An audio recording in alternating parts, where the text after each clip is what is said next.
Hi, I'm Tim, this is The World of Tim, and it's November 17th, 2010. Maybe someday I'll write a jingle for my show, but right now I don't have one. First thing I need to do, eat my giant cookie. First thing in the news today, I gotta do the Mexican blast story again. The one that was swamp gas, and then it was gas main, and then it was swamp gas again. Now, nobody knows. The people from the hotel still think that it's swamp gas. People who know about swamp gas are saying there's no way that's swamp gas. And then other people are saying it's all the hotel's fault. I can see why the hotels want to stick with the swamp gas thing, since they don't want to go with the terrorist thing. They don't want to get sued. But I think they should probably just let themselves get sued because one, it's your fault, deal with it.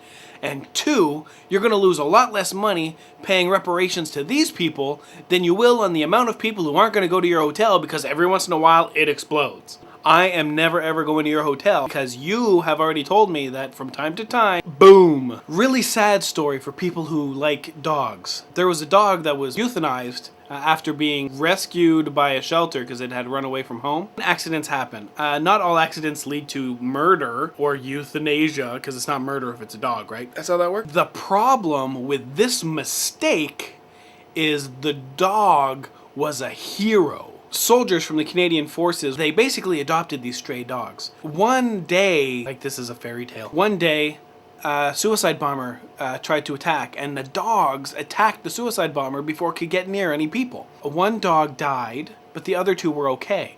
So soldiers adopted those dogs, fought tooth and nail to bring them back to Canada. One ran away and got picked up by the shelter.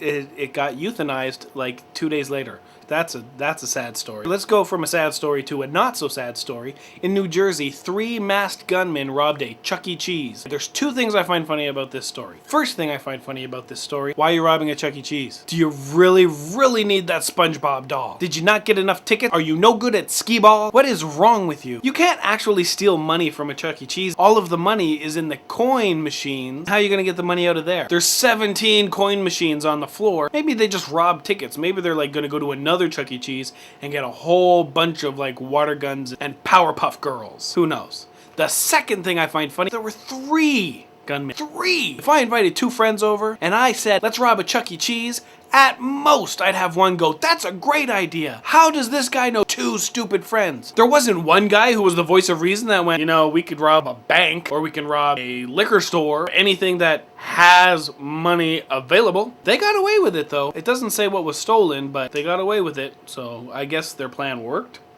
I read a headline today. Federal government buys advertising on porn sites. What? That sounds weird. So I read this story. They tell you the sites that these ads were supposedly on. I'm not squeamish when it comes to research. I didn't go for my own, I went for you. These are not porn sites. They are photography sites. It took me like 5 minutes to find a naked person. All it was people's pets, a lot of trees. People take a lot of pictures of trees, but it took me a long time to find any naked women. The 2 federal agencies that people are accusing are the National Film Board, which I'm pretty sure does a lot of naughty things anyway, and 2, the Department of National Defense. Their target audience is males from 18 to 34. This is the internet. If there's a guy that's 18 to 34 years old, he's probably on Pornhub or RedTube or YouPorn. Should I know that many? Is that too many porn sites? That's crazy. That's where they need to be. Just on the side there, just this ad. Hey, you like these Eastern European women? Want to meet them in person? Join the army! Canada has decided that it will stretch its involvement in Afghanistan. It's not going to be a combat mission. We're no longer at war. We will, however, have 950 troops training the Afghanistan military on how to protect itself. So that's basically my question to you, because this is a really contentious issue. Do you think we need to get out of there completely, or do you think it's good that we're there to help out those people? Leave your comments down below or a video response. Okay, bye-bye!